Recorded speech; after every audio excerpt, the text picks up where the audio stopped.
I am not sure where to start my story. My name is Ryan and I am a jet engine mechanic that works with the major US-based airline. I am also an airframe and power plant mechanic. I served almost 12 years in the U.S. Navy based in Hawaii Oceana in Virginia Beach, as well as 2 tours of duty at Naval Air Station in Jacksonville. After my discharge, I applied for and got my current job. I am also a private pilot and enjoy flying in a rental plane. I met my now ex-wife Gail at a party in Virginia Beach while I was stationed at Oceana. Because of the nature of my job, I only went out on one deployment. I was needed ashore. Gail worked as a server in a local Virginia Beach restaurant. And to be honest, I was in there a lot just to see Gail, and I would go spend weekends that she was not working down on the North Carolina Outer Banks. At some point, I got orders for Hawaii, and about 2 weeks before I was set to take some leave, Gail notified me that she was pregnant. I went to see the Master Chief about my issue and he told me that he could not delay my orders and I had to deal with this issue before I left. Then as I was about to leave his office, I got told this is what happens when you don't keep that zipper zipped. 2 weeks. I called my folks and told them they were going to be grandparents and soon to have a daughter-in-law. I asked Gail to marry me. When I think back on it all today, I know I messed up really bad. I could have handled this pregnancy differently. My own father told me not to marry her, to have her come live with them and they will handle her medical care. Stubborn. Me had to marry Gail. Here is where I should add that my father is black and my mother is white. Gail is 100% white. My father, before he retired, worked for a large candy maker and my mom is a nurse. After Gail and I got married, we made the move to Hawaii. Then almost 6 months later, my daughter was born. I knew that little girl was mine because she looked just like my mother as she got older. She reminded me more and more of my mom.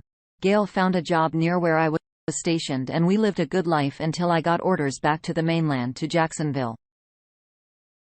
Then I finished my 3rd enlistment. I was told I could make a better living working for the airline. So I chose to get out. This really angered Gail, who by then had a son. So we moved to where I now live. Gail went back to school and got her teaching certificate and got a job working in a local high school teaching English. By this time, both Gail and I were in our 30s and had 2 growing kids. I was working mostly nights, working on aircraft that needed to be ready for the next morning. Many checks and lots of paperwork. I will always remember the day my world changed forever because the FAA and Boeing had released what is called an AD, short for Airworthiness Directive, that affected several of the aircraft. My airline used it, took an hour to finish, and then I had to get the AD inspected done. I then walked into the break room to eat. I attempted to call my house landline and got no answer. This was about 4 in the morning and Gail had a phone right beside her bed. I let it go, finished my meal and went back to work. Then a while later walked out to my car and went home. Gail's car was parked in the driveway. I was still bothered by Gail not answering the phone. So on a lark, I felt on the hood of her car and felt it was warm, not hot but just warm enough. I knew it had been driven within the past 2 hours. So I opened my door to find Gail in the kitchen wearing her nightgown, making breakfast. I was tired and not in the mood to play detective. So I went to bed. I was done for 3 days. It was not going to work that night.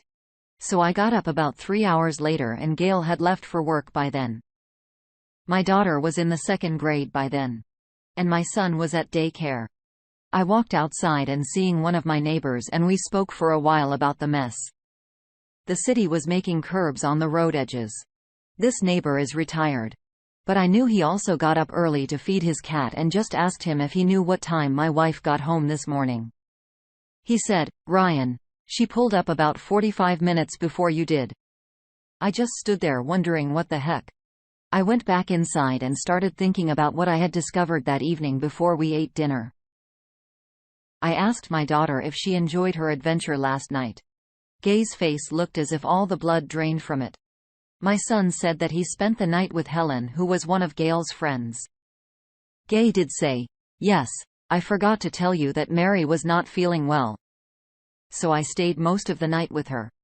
I still smelled a rat but dropped it and went back to my life." Then two things happened. Gail told me she was pregnant again and I started to get sick. I started to get dizzy a lot. I would develop headaches so bad. I was unable to function. I was also having problems with nausea. This went on for almost 3 months. I finally took some time off work and went to see my family doctor. He gave me an examination and said he could not find anything wrong. Still, I stayed sick. Finally, I went back to my doctor and this time he had my blood tested. One thing was found to be abnormal and that was my kidney function. My doctor scheduled me for some outpatient testing. About a week later, I went home and laid down on the couch, then got up and was looking for another item.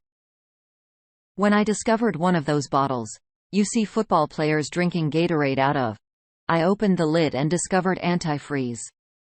I called my doctor and spoke to one of his nurses and asked her to ask the doctor if antifreeze will cause my symptoms. Then about a minute later, the doctor was on the phone asking me, why was I asking? I told him I just found antifreeze in my kitchen. His next words were almost screaming when he said, "Get to the ASAP. I will meet you there." However, I made a bad mistake. I left that bottle on the counter. Gail must have found it and removed it from the house. I later found no traces of antifreeze in my house. Anyway, when I got to I was given an IV and some medicine to take. I was also admitted overnight. The next day I was still weak but felt a lot better. My doctor called the police department and before I left the hospital, a policeman came into my room and asked me about my relationship with my wife. Then he took me home. I got her to come get my car. Gail was home when we came into the house.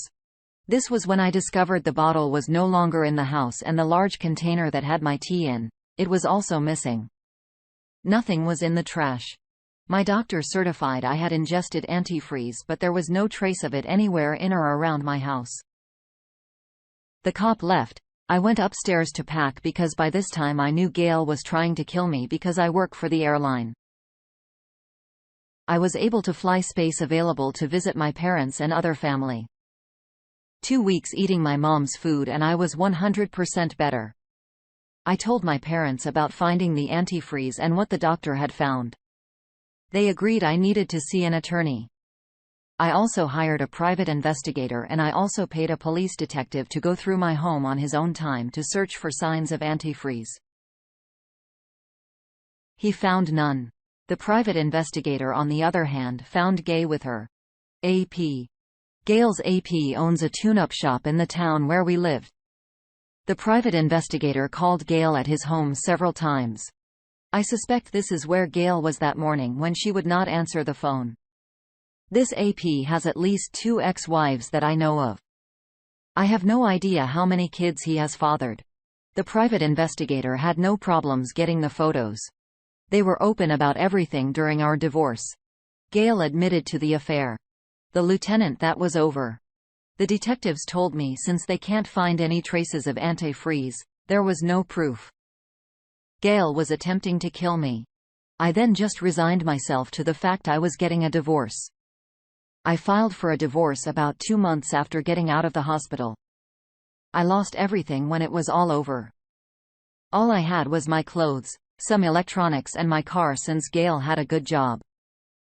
My alimony was low and only lasted 3 years. I got a room in an extended stay hotel for almost 2 months during the divorce. I was so scared of Gail that I would not allow her near me. My attorney told me how to remove Gail from my life insurance policy but protect my kids. So I did just that after this. I stopped worrying about Gail trying to kill me. Then the day came. Gail had her child. The baby was 100% white. I knew when I seen it that it was not mine. I did ask for a paternity test. I got it. And yes, the little girl was not mine. My attorney handled all of that to protect me with regard to supporting her. By this time, I was free of Gail. The thing is, karma has a way of slapping you off that high horse. And with Gail, It was no exception. About 6 months after the divorce, while drunk, Gail admitted to the poisoning. She was hurt by several people. I got a knock on my door that next day, and it was a detective informing me that Gail had been arrested.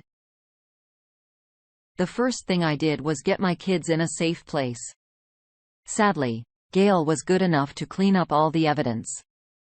So the prosecutor offered her a plea bargain that if she would plead to reckless endangerment, she could keep it a misdemeanor and she would only do about 90 days in jail. Gail took the plea as soon as I discovered Gay was in jail.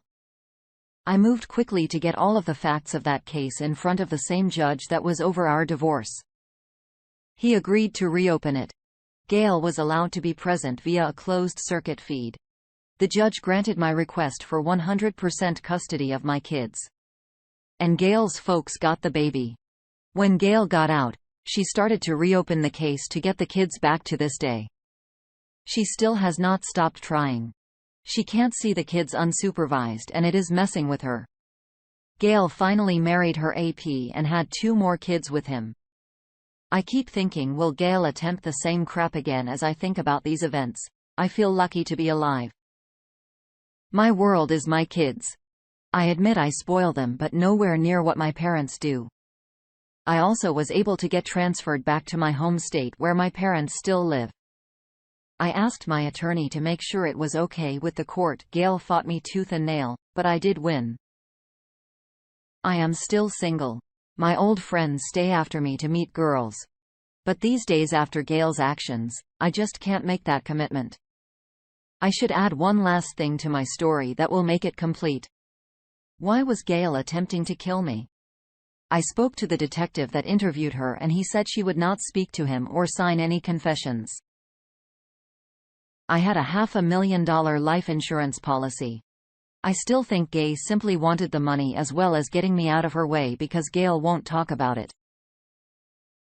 I will never know the full story. I do know this though. I looked evil right in his eyes and survived. I did see a therapist several times and the therapist said most likely Gail has a SPD.